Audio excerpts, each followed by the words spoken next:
Welcome to ODNEC, Opportunity Does Not Equal Consent. This is an initiative by Veterans2Veterans Group that aims to bring to light issues regarding military sexual trauma, or MST. We have joining us today our ODNEC peer support specialist, Jamie. Chuck, you want to bring some forwardness to us? Unfortunately, we have only audio. We tried a few different things. Jamie was nice enough to think about our children and not come to the office today because she has some family who may have some symptoms. But so I just want to give you a couple minutes, Jamie, to introduce yourself, who you are, and why this is so important to you. My name's Jamie, served in the U.S. Army on active duty. I was a specialist when I exited.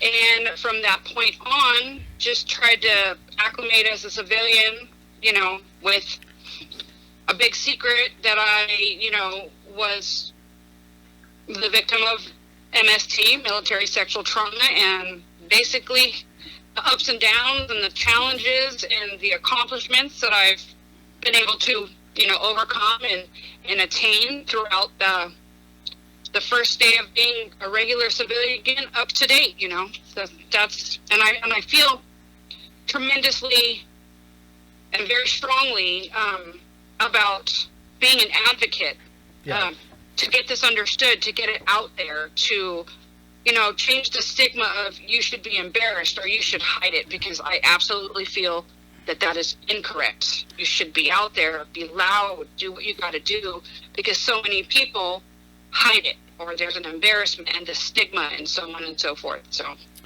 And so Jamie's a special client for us. She was referred to us right before Christmas and literally showed up on my doorstep on Christmas Eve of 2020. Is that right, Jamie?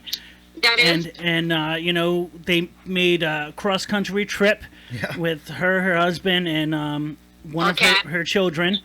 And it was very crazy, and she thought she was pretty much screwed. And but it took a good while, Jamie, before we actually found out the depths of the MST that you suffered. Right. So, I think that's pretty common. You were actually our first client that we knew about. And since then, we've picked up at least 3 more. Yes. Which we've referred them to speak to you if they need to. Exactly. And things of that matter. And I think that's a direct reflection of, not to any fault of your own, you just don't know about it. Right. Exactly. You're That's not true. aware of it until someone has the audacity, if you will, to speak about it. And once it's like when you buy a car. You've never seen your car being driven on the road, and all of a sudden you bought that car, you see it everywhere. That's true. It's that phenomenon. That is absolutely, and to me it's a positive thing, because, like I said, when it happens, there's no positive aspect, and immediately you're ashamed, you're embarrassed, all those things. So you don't talk about it. But if you don't talk about it, how can anybody know they're not alone? Or be there to help or bring awareness to it. And that's what ODNEC aims to do. Now, ODNEC is our initiative. Opportunity Does Not Equal Consent. And that moniker, that name, Opportunity Does Not Equal Consent, actually comes from you, Jamie. Yeah, that was verbatim your words. Those are your words. And because you are our first military sexual trauma survivor, and there's a difference between a victim and a survivor, and you're definitely a survivor and a strong advocate for MST victims and survivors, and because you coined that phrase that you made, we couldn't think of a better person to bring on as a peer support specialist. And ultimately, Chuck and I, our goal down the line is to have this sort of lateral program in place, and have it rolling on its own steam. And you're still in a very tough spot as far as the living situation, but our goal, Eric and I, as far as this program specifically, we would like to be able to eventually, when you're fully stable, to let you run it as you see fit with us as peers. But enough of that bullshit. Let's get into the meat and potatoes of what MST is.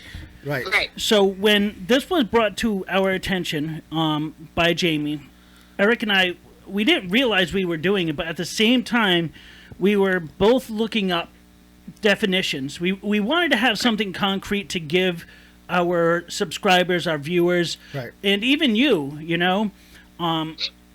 And at the same time, we're texting each other and we're like, we can't find anything on it. There's Nothing no definitive.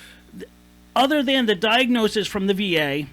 We couldn't find a Webster's dictionary. You looked in the I looked in Oxford Dictionary. I looked in the Right. thesaurus for something different. and I mean, then I you looked looked at everywhere. the military I looked code everywhere. I looked and up the military code, and there is something in there about it. sexual assault. Sexual but assault. not Right. MST. So, Yeah. so it was very frustrating that Yeah. because it almost takes the legitimacy out of what happened to Right. these people.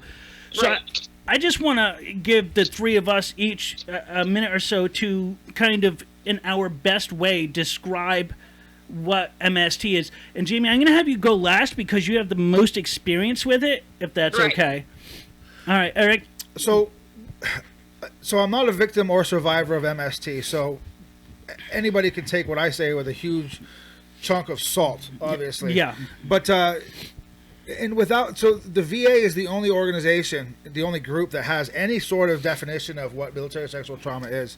But I would say, because there's no definitive definition, as it were, I would say military sexual trauma is similar to civilian sexual assault in the sense that it's any sort of unwanted sexual advantage towards a person that is either touch, words, or being put in a uncomfortable situation, because that can include voyeurism, pornography, Pictures. pictures, looking, or even it could even possibly be, fucking around, like jokes and stuff that are constant, Absolutely. Yeah. constant jokes that are absolutely inappropriate for the time and space. And Right. I completely agree with that. The only thing I would add, and one of the main things that makes this different from a lot of the civilian aspect, is that this is a military member having this sexual assault done to them by another military member, and we're taught in all of our basic trainings that we're brothers and sisters and we're Yeah. supposed to have each other's back. So you go through this training feeling that you have this thing for each other and someone's going to have your back no matter what, and then Right. it's betrayed, whether it be by a peer or a superior or whatever the case is. And what makes it worse is reporting it, and it either gets brushed underneath the rug or Or they're blaming the victim. exactly. Oh, victim blaming, yeah. So, Jamie, give whatever you would add to what we had said. Here's your opportunity. Well, to me, I mean, just to be blunt about it, because it's not like it was given a definition because it's something anybody cared about. It was, in my opinion, MST, one, they gave it an acronym so nobody has to say it. Right. Because who wants to hear about it, who wants to say it? So I think first and foremost, it got its acronym so that nobody would have to actually say it. But I think that the VA ultimately defined it so that they could label sexual assault that's occurred in the military after the fact so that someone could get treatment and benefits. Yeah. Ultimately that's what it is. But if you've never heard it, you don't know. So even Sure. though there are a lot of veterans or soldiers, whatever, that have experienced it, unless they know that they are aware of it, they don't know that they can get help for it It's Yeah, true. we found that. at any level. Yeah. And the other thing, so Eric found out in his research that this is one of the only types of service-connected issue that is completely allowed to be reported after your time in the service. Yeah. So Correct. a lot of time with, say, I have PTSD, I have to have that background of where it happened, when it happened. Yeah. Eric's got the TBI, he's got to have that. But this is one of those things which I think that this is one of the few times that the VA has gone the right way about this. Right, Because, I agree. I Sure. agree ultimately, but there still is a huge, daunting challenge when it comes to, I mean, you still have to go through nearly the same process for any kind of claim Yeah. or Yes. any kind Yep. of help where you have to talk about it. You have to give dates. You ultimately kind of have to relive everything. The anxiety floods over because you're telling somebody something that ultimately they have to believe based on your word, because unless someone comes forward and they've got physical evidence that's been collected, it's all based on believing that person and validating, 100% validating that something has happened. Well, the fucking criminal's not going to admit it, ostensibly, right? Absolutely not. Absolutely not. Yeah. Of course they're not, because in most cases it's never going to be that the perpetrator has not ever done it before, because if they've done it this time, they've done it before, and the only time they ever get caught is when someone pursues accountability. Right. Yeah. And that's probably less than 1% of the entire time. And why do you think that is, Jamie? Why do you think it is that it's so rare for the members of the military to pursue justice and accountability on the, towards the perpetrator? And we were actually told by another victim/survivor, becoming a survivor of military sexual trauma, that when she asked another person who was assaulted, what do we do? Who do we report to? And she was told verbatim, bury it. Yep. Pretty much suck it up, soldier. It's an unspoken, 100% unspoken answer to anything like that. I mean, it could be retribution for, okay, so, and these are just my opinions. Let me start off by saying that I'm giving my opinion based on my experience. I don't want to speak for anybody. Right. No, of course not. Right. And this is just how I feel, but it's a man's military. Started off that way just because women are in it does not mean it's still not that. And that's my opinion. Sure. And the reason why no victim comes forward, because the first thing out of anybody's mouth is, where were you? Who were you with? What were you doing? And first of all, what the hell does any of that matter, man? I'm trying to tell you something so horrible has just happened to me, and you're doing nothing to validate the fact that, I have been hurt, I have been damaged, and there are so many levels of what could have happened. There's always long-lasting mental and emotional challenges and damage. But what if someone has been physically, hurt? There's your physical evidence, but they're going to still ask when, where, and what. Who were you with? That's why nobody says anything, because they don't ever ask, who did this? Yeah, they're asking the wrong questions, for sure. They're asking the wrong questions at the wrong... I think they're asking the right questions, but at the wrong time. Well, and they're also, and I know this happens on the civilian sector too, victim blaming.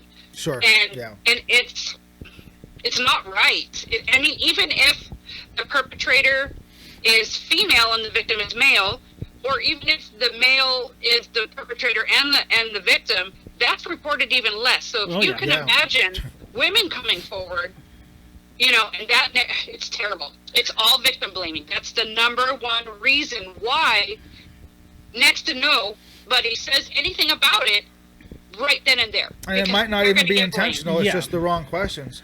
And what do you think the difference between military sexual trauma and PTSD is? Because Chuck and I have seen with our own eyes that being lumped together on a actual VA claim. A VA claim. Yeah, which is wrong. Right.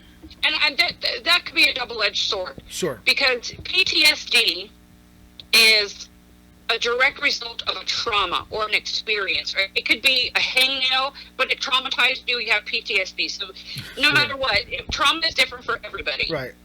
There's PTSD is so easy to get. It's more contagious than the worst virus on the planet. It doesn't matter what's happened, and everybody gets PTSD who has gotten it from any number of things. Right. And I think that when they lump those together, it is the only and the first recognition for the fact that something terrible has happened, and it's expected that that person is going to experience distress after the trauma. So I find it 100% acceptable that they lump them together, because they're validating that there's been a trauma. I think that is like one of the only, and it's rare for there to be a positive thing when it comes to MST, but I think lumping it with PTSD is the first time in someone's experience that they're going to acknowledge something traumatic has happened to them. It's a different way to look at it, because I didn't see it from that perspective. And I saw it as a disservice, actually. Yeah, it's, because... No, I mean... Not to say... I think that everybody who has an experience with military sexual trauma has PTSD. Let me get that out in the open. Absolutely. Even if they don't recognize it, it's something there. It can manifest into something benign that you don't really recognize as an odd behavior. But when something like that's happened, you don't get away from that without being changed to the very core. No, absolutely. So, I just think that literally is one of the only positive aspects of that. And that, I mean, there are a lot of positive aspects, but you've got to get to them. But that does make sense. The only issue that we've come across, and we have two issues. One was that it was lumped together, but it seemed like the diagnosis was more towards PTSD, where they gave it a minimum of 30%, and not so much. Right, and that's because, once again, in my opinion, they don't want to say it. They don't want to acknowledge it. It wasn't rated separately. Yeah, and then we had a young lady very recently who, there is record of it, there's her therapy and all these things on record, but she was only diagnosed with PTSD and anxiety. And not military sexual trauma. Right. And so, and even with that, I think the PTSD was like 0%. So they literally did the bare minimum, which brings me to my next question, and is, what was it with us that gave you the opportunity to open up to us? Because we're seeing that's happening more, that we become more knowledgeable about it. But you started the whole movement for us. Well, not to poke fun at myself, but I'm not ashamed. I didn't do it to myself. Right. And ultimately, you guys showed that my family was important and went above and beyond in helping us out from the get-go. And that showed me that you guys are the real deal. You don't have any personal intention or gain or whatever. You're just doing what it is the military teaches you to do. Take care of your buddy, have their back, be there for them, even if it's just like to get a call. You guys showed that you have what it takes to be trusted. And, coupled with the fact that I'm not ashamed of what happened to me, and I've worked really hard for myself to be able to advocate for myself in the most, for a lack of a better word, vicious way, because if you aren't going to take care of yourself, nobody else is going to. That's true. And that's what makes you a survivor. One of the things. Yeah. Right. And I'm already very headstrong, and that was taken away for a while. And to get it back, I'm not letting go of it again. So, and there are a lot of opportunities to be on the team that you guys have to help other people. And I have attained that, which has always been a goal. Once I started really getting my head wrapped around that I come first, I still have tons of struggles every single day. Like 5 minutes ago, I had a hard time. But the point is, I'm not willing to keep bottled up my tenacity if it's going to help somebody else. No, absolutely. So I think this is a good time and point to end our first episode. So our next episode, we're looking to talk about survivors and victims. What's the difference?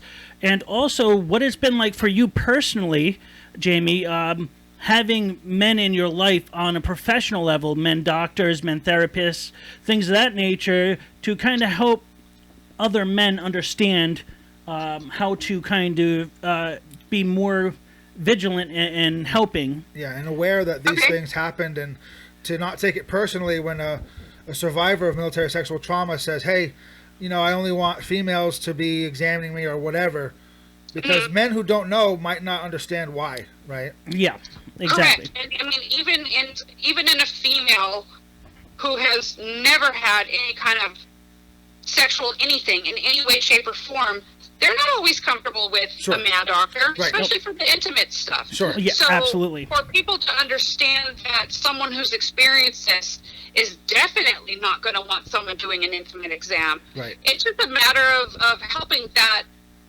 man not take it personally, but Right. to be professional and accommodate that person by finding the best female practitioners.